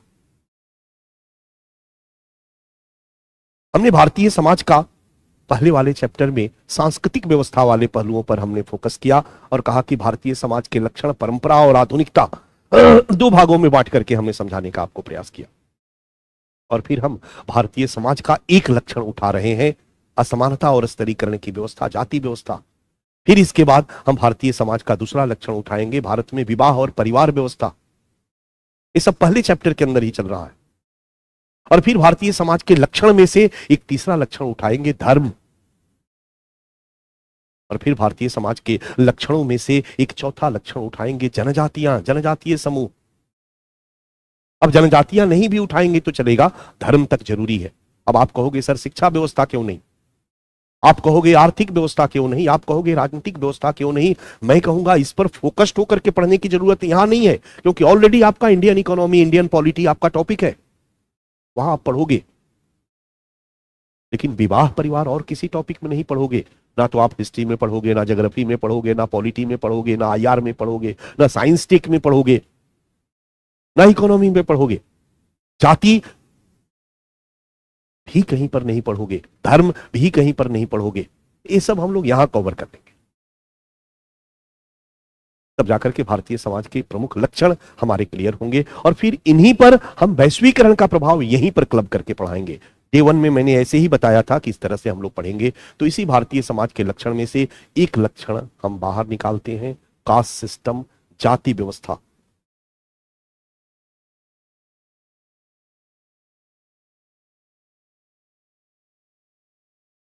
थोड़ा थकान हो रहा है, मुझे फीवर है, बहुत जोर की खांसी है। कल मैंने सोचा था कि 1 घंटे क्लास लेकर छोड़ दूंगा, कल 2.25 घंटे क्लास हो गया। खांसी से खांसते खांसते ये चेस्ट जो है वो पेन कर रहा, दर्द कर रहा है। बीच बीच में जब हल्की खांसी आती है तो दर्द होता है। आज भी मैंने सोचा है कि थोड़ी चर्चा करके आप 1 घंटे का क्लास लेकर के मैं आज आपको छुट्टी कर दूंगा, ठीक है।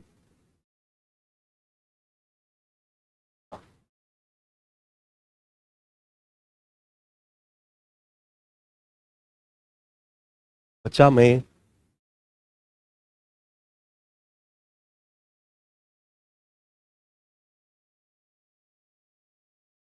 बुलाइए।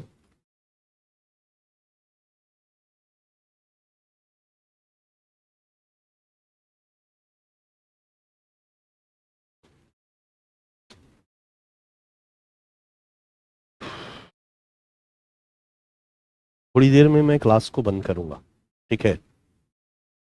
बहुत परेशानी महसूस कर रहा हूं, ठीक है। थोड़ा देर में ब्रीफ कर लेता हूं। यहां पर मैं कुछ बातें पहले टॉपिक पे आने के पहले मैं आपको बताना चाहूंगा। बच्चा जब हम मानव समाज की बात करते हैं तो दुनिया का कोई भी ऐसा समाज नहीं है जहां 100% बराबरी हो। इसलिए अक्सर हम एक शब्द यूज करते हैं,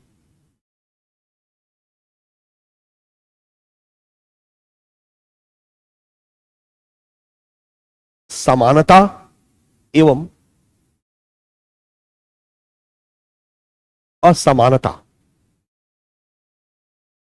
इक्वलिटी एंड इनइक्वलिटी। ये शब्द आपने सुना होगा। इनइक्वलिटी आप बार बार शब्द सुन रहे होंगे। असमानता, असमानता का मतलब होता है समाज के लोगों के बीच या समाज के विभिन्न समूहों के बीच या समाज के विभिन्न क्षेत्रों के बीच, राज्यों के बीच जो प्रतिफलों में अंतर है, जो रिवार्ड में जो डिफरेंसेस है, किसी को ज्यादा है और किसी को कम है, इसी को हम असमानता कहते हैं।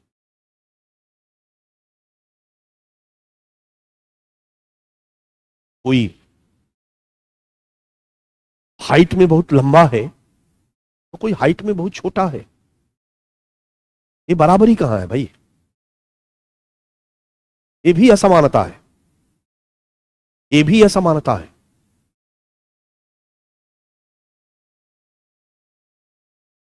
सामूहिक रूप से देखेंगे तो मंगोलायड रेस के लोग, प्रजाति के लोग नाटे नाटे छोटे छोटे होते, जबकि बाकी प्रजाति के लोग लंबे लंबे होते। ये भी इनइक्वालिटी है, बट इस इनइक्वालिटी को नेचर ने क्रिएट किया है। So two type of inequalities,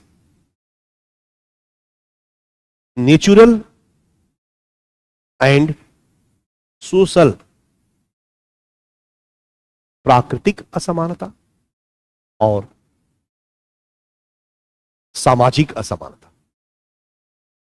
प्राकृतिक असमानता वह है जहां प्रतिफलों में अंतर नेचर ने क्रिएट किया है, और सामाजिक असमानता वह है जहां प्रतिफलों में अंतर समाज ने क्रिएट किया है। और हमारा संबंध किससे है? सामाजिक असमानता से। So all type of inequality, I repeat, all type of inequality created by society is called social inequality, is called social inequality.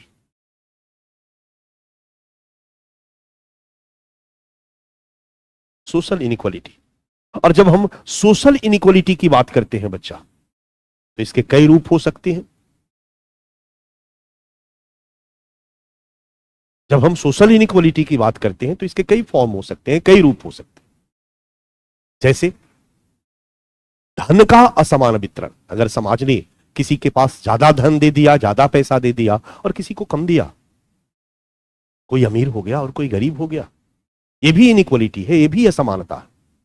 But इसको हम क्या कहते हैं? हम इसको आर्थिक असमानता कहते हैं। धन के आधार पर प्रतिफलों में अंतर, किसी को ज्यादा और किसी को कम।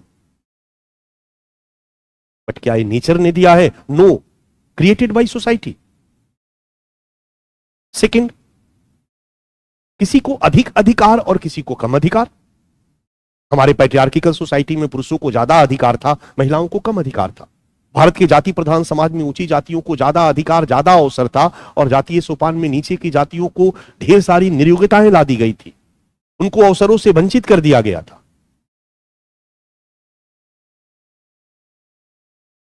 आप क्या नाम देते हो? लिंग असमानता। लिंग असमानता आप यहां कह सकते हो। आर्थिक असमानता मतलब वर्ग असमानता। आर्थिक असमानता के लिए वर्ग शब्द का इस्तेमाल किया जाता है। दूसरा कह सकते हो जातीय असमानता। तीसरा कह सकते हो लिंग असमानता। अगर ये असमानता, असमानता मतलब प्रतिफलों में अंतर, समाज ने किसी को अधिक अधिकार दे दिया, किसी को कम दे दिया, किसी पर ढेर सारी नियोग्यताएं लाद दी, डिसेबिलिटीज, आप ये नहीं कर सकते हो, आप ये नहीं कर सकते हो, आप ये नहीं कर सकते हो।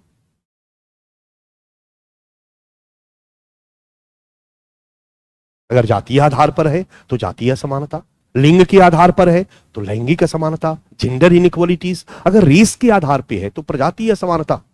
आपने सुना होगा कि गांधी जी को दक्षिण अफ्रीका में ट्रेन से बाहर फेंक दिया गया था।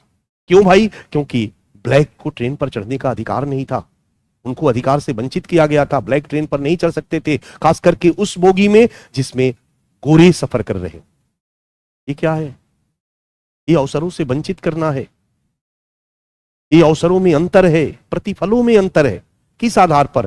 प्रजाति के आधार पर, रेस के आधार पर। इसको प्रजातीय असमानता, रेस इनइक्वालिटी।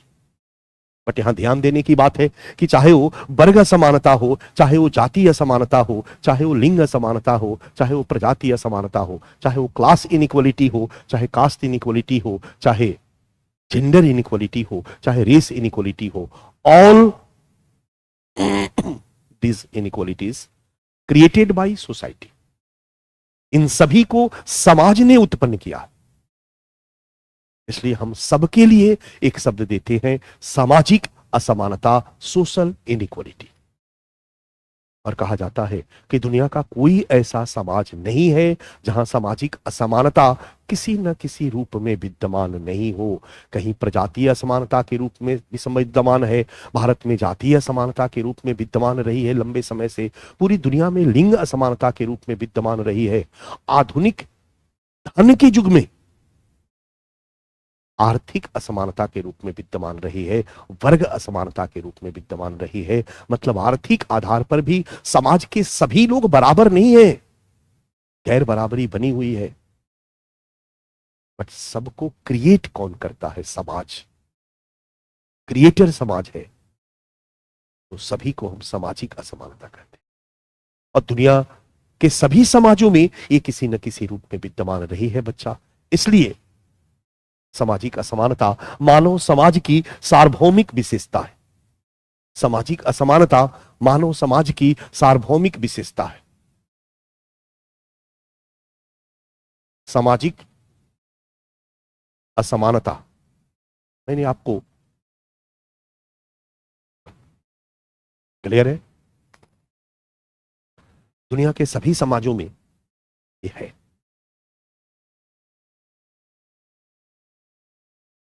एक वर्ड और हम लोग यूज करते हैं, वर्ड है सोपान, हायरार्की। नाम आपने सुना होगा, सोपान, हायरार्की।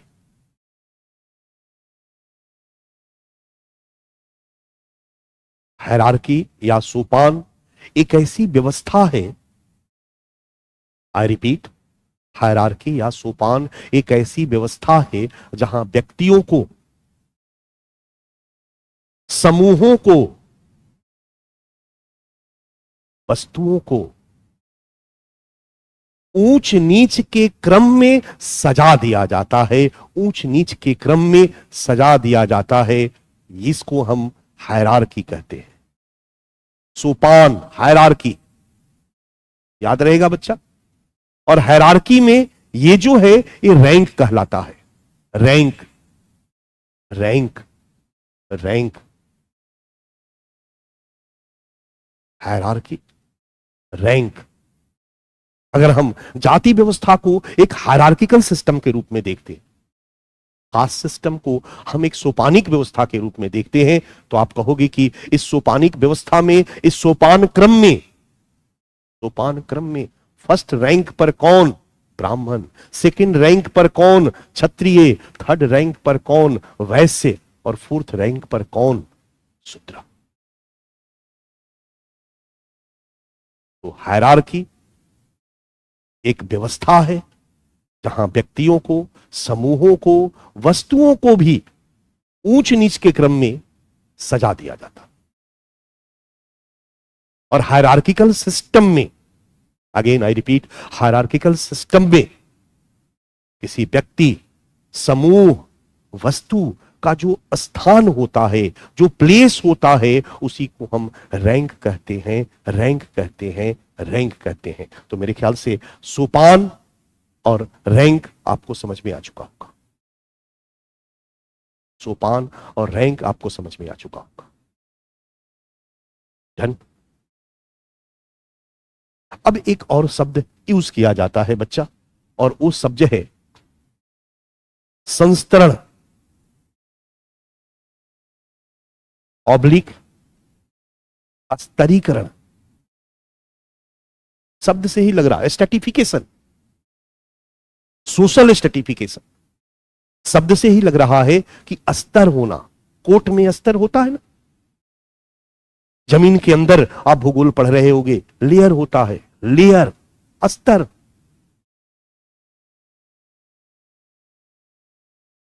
और अगर शब्द हो सामाजिक स्तरीकरण, सोशल स्ट्रेटिफिकेशन, का मतलब हुआ मानव समाज का स्तरों में बंटवारा, मानव समाज का स्तरों में बंटवारा, मानव समाज का स्तरों में बंटवारा। और जब मानव समाज का हम स्तरों में बंटवारा करेंगे तो ऊंच नीच का होगा या नहीं होगा? यानी इसमें हायरार्की होगी कि नहीं होगी? होगी।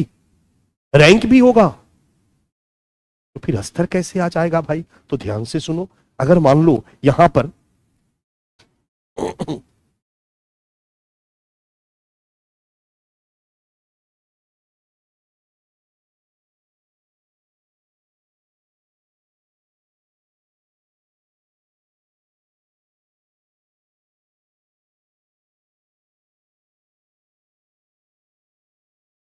हमने क्या किया, हमने सबसे हंसने वाले को यानी सबसे ज्यादा जिसको मिला हुआ है हमने सोपान क्रम में ऊपर रख दिया। उसके बाद जिसके पास थोड़ा कम मिला हुआ है हमने सोपान क्रम में नीचे रख दिया। यानी हम ऊपर नीचे का रैंकिंग किस आधार पर कर रहे हैं बच्चा? सोशल इनइक्वालिटी के आधार पर कर रहे हैं, असमानता के आधार पर कर रहे हैं। जब हमने समाज पर नजर डाली और हमने आर्थिक संदर्भों में समाज पर नजर डाली, या कहो तो अवसरों और अधिकारों के संदर्भ में समाज पर नजर डाली, तो हमने देखा कि किसको ज्यादा अधिकार मिला हुआ है, ज्यादा अवसर मिला हुआ है। पाया कि ब्राह्मण को, उसके बाद किसको? क्षत्रिय को, उसके बाद किसको? हमने ऊपर रख दिया जिसको ज्यादा मिला है, और सबसे रोने वाला सबसे नीचे रख दिया। इस तरह से सामाजिक असमानता के आधार पर हमने ऊंच नीच की रैंकिंग करी, सोपान बना दिया। लेकिन ध्यान देने की बात है बच्चा, ये हायरार्की तो है, लेकिन ये हायरार्की व्यक्तियों वाला है। यानी यहां पर हर रैंक पर एक व्यक्ति है, व्यक्तियों का समूह नहीं है। एस पांडे, गजेंद्र सिंह, बब्बन जादव, मंगरू राम, ये इंडिविजुअल है। लेकिन हायरार्की में प्रत्येक रैंक पर अगर कोई व्यक्ति न होकर व्यक्तियों का समूह हो, मतलब केवल एस पांडे नहीं, सारे के सारे ब्राह्मण, परंपरागत भारतीय समाज में ब्राह्मणों को सबसे अधिक मिला, तो सारे के सारे ब्राह्मण यहां पर क्षत्रिय,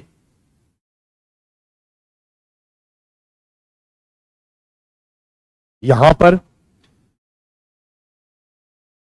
वैश्य,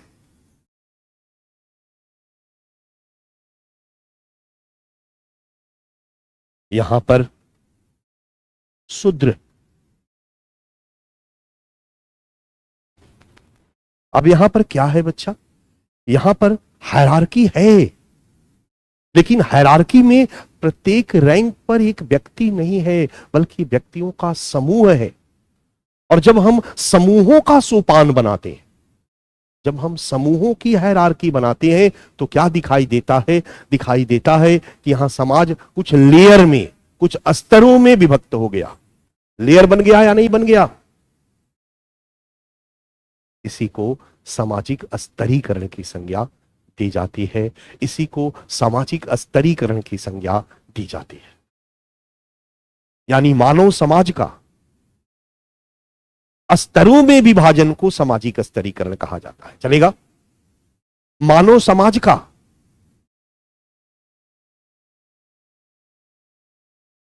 कुछ समूहों में बांटकर प्रत्येक समूह को एक दूसरे के ऊपर इस तरह से सोपानबद्ध कर दिया जाता है कि पूरा समाज स्तरों में विभक्त हो जाता है। इसको सामाजिक स्तरीकरण कहा जाता है। अब बताओ, ये मानव समाज का वर्टिकल है या हॉरिजेंटल है? तो वर्टिकल भी है और हॉरिजेंटल भी है। ये जो है ये हॉरिजेंटल है, क्षैतिजीय, और ये जो है ऊंच नीच का जो क्रम है ये वर्टिकल है। तो मानव समाज का ऊंच नीच के क्रम में क्षैतिजीय विभाजन, जहां पूरा मानव समाज स्तरों में बटा हुआ प्रतीत होता है, उसको हम सामाजिक स्तरीकरण कहते हैं। अब बताओ, यहां मेरा अंतिम सवाल है कि मानव समाज का यह ऊंच नीच के क्रम में विभाजन किस आधार पर होता है बच्चा? तो तुम कहोगे सामाजिक असमानता के ही आधार पर होगा। अगर समाज में बराबरी होगी तो ऊंच नीच के आधार पर कोई विभाजन या सोपान बनेगा ही नहीं बनेगा। तो हम कह सकते हैं क्या कि सामाजिक असमानता का ऐसा व्यवस्थित रूप, सामाजिक असमानता का ऐसा व्यवस्थित रूप जहां असमान समूहों को, जिसको ज्यादा मिला है उसको ऊपर, कम मिला है उसको नीचे क्रमशः इस तरह से सजाया जाता है कि पूरा मानव समाज स्तरों में विभक्त हो जाता है। इसको हम सामाजिक स्तरीकरण की संज्ञा देते हैं। सामाजिक असमानता क्लियर है, मानव समाज में प्रतिफलों का असमान वितरण,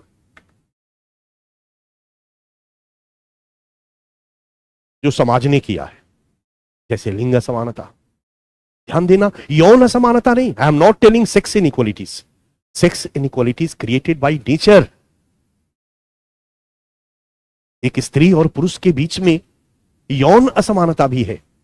गर्भावस्था में महिलाएं पुरुषों से कमजोर हो जाती है। गर्भावस्था में महिलाएं दौड़ धूप नहीं कर सकती है, शिकार नहीं कर सकती है, लंबे नाली को छलांग नहीं लगा सकती है, पुरुषों से शारीरिक रूप से कमजोर हो जाती है। बट ये नेचर ने क्रिएट किया है, ये बायोलॉजिकल है। You can't change, society can't change. So sex inequality is the example of natural inequality. But जो समाज ने दिया है कि महिलाएं घर का काम करेगी, बाहर नहीं करेगी, नौकरी पुरुष बाहर करेंगे, पर्दा करेगी, पुरुषों को अधिक अधिकार, अधिक अवसर, महिलाओं को इन अधिकारों और अवसरों से वंचित कर दिया जाना, अधिकारों और अवसरों का जो असमान वितरण ये समाज ने किया है, इसको हम जेंडर इनइक्वालिटी कहते हैं। और आप पढ़ते होंगे, महिला आंदोलन कभी भी सेक्स इनइक्वालिटी को दूर करने के लिए नहीं चलाया जा रहा है, बल्कि जेंडर इनइक्वालिटी को दूर करने के लिए चलाया जा रहा है, लिंग असमानता को दूर करने के लिए चलाया जा रहा है। क्योंकि इनका मानना है कि इस तरह की असमानता को समाज ने क्रिएट किया है, इसलिए समाज इस तरह की असमानता को दूर कर सकती है। तो चाहे वो लिंग असमानता हो, जातीय असमानता हो, प्रजातीय असमानता हो, आर्थिक असमानता हो, ये सभी सामाजिक असमानता के रूप है जो अलग अलग कालों में अलग अलग समाजों में प्रमुखता विद्यमान रहे हैं। ये मानव समाज की प्रमुख विशेषता है और दुनिया के सभी समाजों में बच्चा इन असमानताओं के आधार पर एक ऊंच नीच का क्रम दिखाई देता है, एक सोपान दिखाई देता है, एक स्तरीकरण की व्यवस्था दिखाई देती है। जैसे अफ्रीकन समाजों में समाज प्रजातीय असमानता के आधार पर ऊंच नीच के सोपान में सोपानबद्ध था या स्तरीकृत था, जहां सबसे ऊपर व्हाइट हुआ करते थे और सबसे नीचे ब्लैक हुआ करते थे, बीच में इंडियन टाइप के सांवले लोग हुआ करते थे। पूरी दुनिया में समाज लिंग के आधार पर दो स्तरों में बटा हुआ है, टॉप में पुरुष और नीचे में महिलाएं। परंपरागत भारत में भारतीय समाज जातीय समानता के आधार पर 4 स्तरों या सोपानिक समूहों में विभक्त था, सोपानबद्ध था, ब्राह्मण, क्षत्रिय, वैश्य और शूद्र।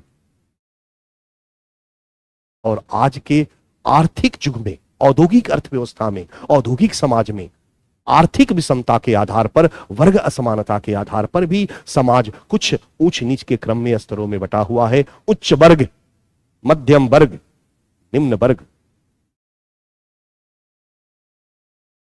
तो ये 3 टर्मिनोलॉजी जो मुझे आज बताना था, ये मैंने बता दिया। ये समाज की प्रमुख यथार्थता है, रियलिटी है, और इस कंसेप्ट को आपको समझना चाहिए क्योंकि इसी का एक भारत में रूप है, सामाजिक असमानता का एक रूप है, सामाजिक स्तरीकरण का एक रूप है, असमानता सोपान का एक रूप है, जाति व्यवस्था, कास्ट सिस्टम, जिसको हम लोग पढ़ने जा रहे हैं। और यहां पर एक टर्मिनोलॉजी मैं और आपको यहां बताना चाहूंगा, आप ये भी शब्द सुने होंगे, श्रम विभाजन, division of labour. Division of labour शब्द आपका सुना हुआ भी है और आप जानते भी हो, काम को बांट कर करवाना, इसको division of labour. Division of labour शब्द का इस्तेमाल पहली बार आधुनिक अर्थशास्त्र में एडम स्मिथ द्वारा किया गया। आधुनिक औद्योगिक अर्थव्यवस्था के संदर्भ में एडम स्मिथ ने कहा कि किस तरीके से कारखाना में एक ही काम को कई टुकड़ों में बांट दिया जाता है और अलग अलग टुकड़ा अलग अलग व्यक्तियों को करने के लिए दिया जाता है। इसी को उन्होंने श्रम विभाजन कहा और इसका उदाहरण उन्होंने आल्पीन बनाने के कंपनी से दिया कि एक आल्पीन बनाने वाले कारखाना में आल्पीन बनाने का काम 16 व्यक्तियों के समूहों में बटा हुआ था। एक ग्रुप ऑफ पीपल तार जहां था उसको लेकर आता था, एक ग्रुप ऑफ पीपल उसको सीधा करता था, एक कट लगाता था, एक पॉइंट बनाता था, इस तरीके से पैकिंग तक 16 भागों में बटा हुआ था। एडम स्मिथ ने कहा this is division of labour. और एडम स्मिथ का कहना है कि किसी भी समाज के आर्थिक विकास के लिए श्रम विभाजन एक आइडियल सिस्टम है, एक आदर्श व्यवस्था है, क्योंकि काम को बांटकर करवाने से प्रति व्यक्ति उत्पादकता में वृद्धि होती है, प्रति व्यक्ति उत्पादकता में वृद्धि होती है। और जब एक व्यक्ति एक ही काम के टुकड़े को बरसों से करता है तो उस काम को करने में स्पेशलाइज्ड हो जाता है, विशेषीकृत हो जाता है, जिससे काम की क्वालिटी भी इंप्रूव होती है, काम की गुणवत्ता में भी सुधार होता है। इसलिए एडम स्मिथ ने इसके लाभों की चर्चा की, आर्थिक विकास के लिए इसको अच्छा बताया। बट बहुत सारे समाज वैज्ञानिकों ने कहा कि केवल आर्थिक व्यवस्था में ही नहीं यार, पूरे समाज के स्तर पर श्रम विभाजन की व्यवस्था पाई जाती रही है। दुनिया के सभी समाजों में कुछ लोगों को काम दे दिया गया कि इलाज करो, इसको डॉक्टर, पुराने जमाने में वैद्य। कुछ लोगों को काम दे दिया गया आप मशीन बनाओ, इंजीनियर, आप बच्चों को पढ़ाओ, शिक्षक। तो चाहे आधुनिक समाज में भी शिक्षक के रूप में, इंजीनियर के रूप में, डॉक्टर के रूप में, पुलिस के रूप में, सेना के जवान के रूप में, ये भी काम का बंटवारा है। या फिर हमारे पुराने समाज में, भारत के समाज में पूजा पाठ कराने का काम जाति व्यवस्था करती थी, ब्राह्मण करता था, रक्षा का काम क्षत्रिय करता था, उत्पादन का काम वैश्य करता था, सेवा का काम शूद्र करता था। यह भी श्रम विभाजन की एक व्यवस्था थी। तो श्रम विभाजन कोई नई चीज नहीं है, ऐतिहासिक रूप से मानव समाज में विद्यमान रही है। यही है डिवीजन ऑफ लेबर। और बहुत से विद्वान जाति व्यवस्था को श्रम विभाजन की व्यवस्था के रूप में भी डिफाइन करते रहे हैं। इसलिए ये चारों टर्मिनोलॉजी का अर्थ आपको जानना चाहिए। एक सामाजिक असमानता, सोपान, सामाजिक स्तरीकरण और श्रम विभाजन। अब जब मैं आपको जाति व्यवस्था पढ़ाऊंगा तो ये टर्मिनोलॉजी बीच बीच में बार बार आएगी, तो मुझे लगता है आपको परेशानी नहीं होनी चाहिए। तो आज मैंने इस टॉपिक का एक पृष्ठभूमि तैयार किया, कल इस टॉपिक को मैं शुरू करता हूं। आज के लिए मुझे छुट्टी आप लोग दे दीजिए, ठीक है। करते करते मैं सोचा था जितना पढ़ा पाऊंगा। सो थैंक यू। थोड़ा सा चैट आप में दिखा सकते हैं बच्चों को, मैं आप लोगों से थोड़ा बातचीत कर लूं क्लास के लास्ट में।